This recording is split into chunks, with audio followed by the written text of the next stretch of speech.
হাস্যের বিষয় কি কিরকম আমাদেরকে টেররিস্ট বলা হচ্ছে। আমরা আমরা আপনি দেখতে পারেন আমরা যখন প্রোটেস্ট করি তখনও কীর্তন মাধ্যমে করি, তো যেটা প্রোটেস্টটাও আমরা কীর্তন মাধ্যমে করছি। আমরা কিরকম ছবি আছে চিন্ময় কৃষ্ণ প্রভু ওনার রিলিজের জন্য আমরা উনি সেফ থাকুন ওনার জন্য আমরা প্রার্থনা করি। কেন বলছি জানেন? ইউনুসের জম সংকীর্তন। ইউনুস ইতিহাসটা পড়েন, আসলে ফেরতবাজ তো। ক্ষুদ্র ঋণ দেওয়ার নাম করে নিজের দেশের মানুষকে সর্বশান্ত করে বিদেশে নির্বাসনে যেতে বাধ্য হওয়া একটা ফেরতবাজ ইতিহাস ভূগোল পড়ার খুব একটা সময় পায়নি ওরা, অথবা পেলেও মনে রাখেন। এই ধরনের অপরাধীরা যা করে থাকে তাদের অপরাধ ছাড়া, অপরাধমূলক শিক্ষা ছাড়া বাকি সব শিক্ষা খুব একটা মনে থাকে না। 500 বছর আগে ফিরিয়ে দিই, 500 বছর আগে ফিরিয়ে দেব অবিভক্ত বঙ্গে। বাংলাদেশ, পশ্চিমবঙ্গ আলাদা করে অস্তিত্ব ছিল না, ছিল অবিভক্ত বঙ্গ। কি ঘটেছিল সেখানে? 500 বছর আগে চাঁদ কাজী আদেশ দিয়েছিল, কাজীর বিচার করে আদেশ দিয়েছিল নগর সংকীর্তন বন্ধ। অনেকটা ওই হীরক রাজার দেশের মতো এ গান বন্ধ। কি করেছিলেন চৈতন্যদেব? অহিংস ছিলেন, নিশ্চিতভাবে তিনি কাউকে অস্ত্র তুলে নিতে বলেননি, কিন্তু চাঁদ কাজীকে ছেড়ে কথাও বলেননি। চৈতন্যদেব আর তার অনুগামীরা চাঁদ কাজীর জম হিসেবে নিয়েছিলেন সংকীর্তন। কিভাবে?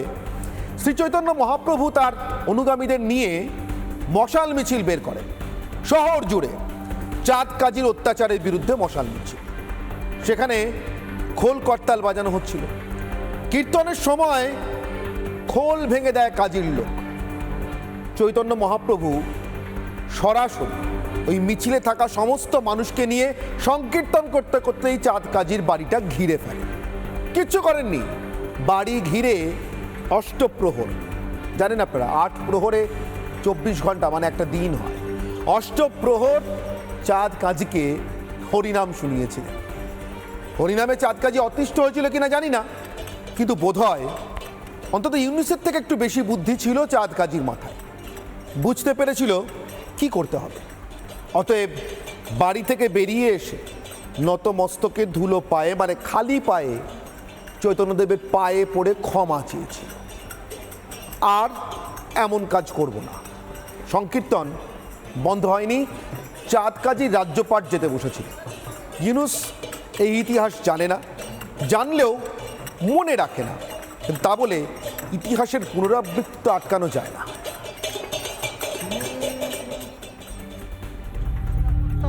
সুরক্ষিত করতে হবে এবং ওখানে বিভিন্ন জঙ্গি সংগঠনের আধিকারিকগুলোকে যে ছেড়ে দেওয়া হয়েছে, যারা কেবলমাত্র বাংলাদেশের পক্ষে বিপজ্জনক তাই নয়, আমাদের ভারতবর্ষের জন্য বিপজ্জনক, তাদেরকে নিয়ন্ত্রণ করতে হবে এবং সেই বিষয়টা পুরো সারা পৃথিবীর মানবতাকে নাড়া দেবে।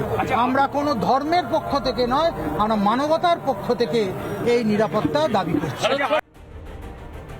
প্রায় 500 বছরের সেই পুরনো ইতিহাসেরই পুনরাবৃত্তি হচ্ছে আজকে বাংলাদেশের মাটিতে, ভারতের বিভিন্ন জায়গার মাটিতে। এটার সঙ্গে ওই ইউনুসরা ঠিক অভ্যস্ত নন। তবে এর পাশাপাশি বাংলাদেশের গণতান্ত্রিকভাবে ভোটে জয়ী যে সরকার আওয়ামী লীগ এবং সে দেশের প্রধানমন্ত্রী শেখ হাসিনা, যাকে অসাংবিধানিকভাবে সেই দেশ থেকে সরিয়ে দেওয়া হয়েছে এবং একটা নাটকীয়ভাবে অন্তর্বর্তী সরকার তৈরি করা হয়েছে, তো সেই শেখ হাসিনা তিনিও তার তরফ থেকে একটি বিবৃতি দিয়েছেন এই সার্বিক পরিস্থিতির পর। তিনি ঠিক কি বিবৃতি দিয়েছেন চলুন আমরা আপনাদেরকে এক নজরে দেখিয়ে দিই। চট্টগ্রামে আইনজীবী হত্যার প্রতিবাদ জানাচ্ছি। চট্টগ্রামে যখন প্রতিবাদ চলছে, এক আইনজীবী হত্যা হয়, তার প্রতিবাদ। দোষীদের খুঁজে দ্রুত শাস্তি দিতে হবে, অর্থাৎ কোনো ন্যারেটিভ ক্রিয়েট না করে প্রকৃত দোষীদের খুঁজে শাস্তি দিতে হবে। বাংলাদেশে চরমভাবে মানবাধিকার লঙ্ঘিত হচ্ছে, মানব অধিকার লঙ্ঘিত হচ্ছে বাংলাদেশে। আন্তর্জাতিক মহলের দৃষ্টি আকর্ষণেরই হয়তো চেষ্টা করছেন হাসিনা। মানবাধিকার লঙ্ঘনের দায় ইউনুসকেও শাস্তি পেতে হবে বলছেন শেখ হাসিনা। সার্বিকভাবে আন্তর্জাতিক সম্পর্ক বিশেষজ্ঞ তিনি এই গোটা ঘটনার পরিপ্রেক্ষিতে কি বলছেন আপনাদেরকে একবার শোনাবো। বাংলাদেশে যে পরিস্থিতি এখন চলছে সেটা মোটেও কাম্য নয় এবং সেখানে সমস্ত জাতিগোষ্ঠীর মানুষ একসঙ্গে বসবাস করতে পারবে, একসঙ্গে সহমর্মিতার সাথে বসবাস করবে, এটাই কাম্য। কিন্তু দেখা যাচ্ছে যে এক শ্রেণীর উগ্র এক জাতীয়তাবাদ এবং ধর্মীয় মৌলবাদ সেখানে প্রশ্রয় পাচ্ছে এবং সরকার সেই ব্যাপারে কিছু করছে না।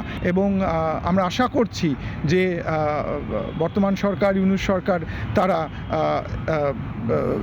ব্যবস্থা নেবে এবং ল অ্যান্ড অর্ডার সিচুয়েশনকে বেটার করা, সমস্ত মানুষের জানমাল রক্ষার জন্য তারা সচেষ্ট হবে এবং তাড়াতাড়ি এই যে ল অ্যান্ড অর্ডার সিচুয়েশন এবং সংখ্যালঘুদের ওপর যে নিপীড়ন, এইগুলো বন্ধ হবে।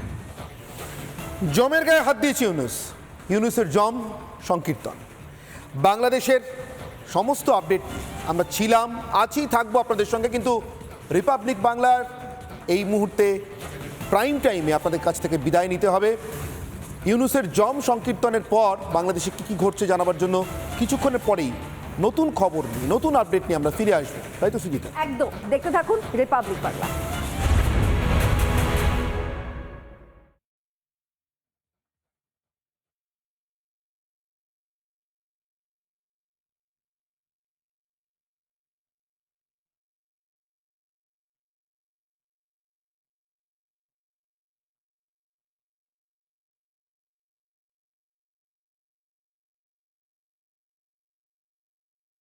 নানা ধরনের কন্টেন্ট দেখার জন্য লাইক করুন, শেয়ার করুন আমাদের ফেসবুক পেজ, সাবস্ক্রাইব করুন আমাদের ইউটিউব চ্যানেল।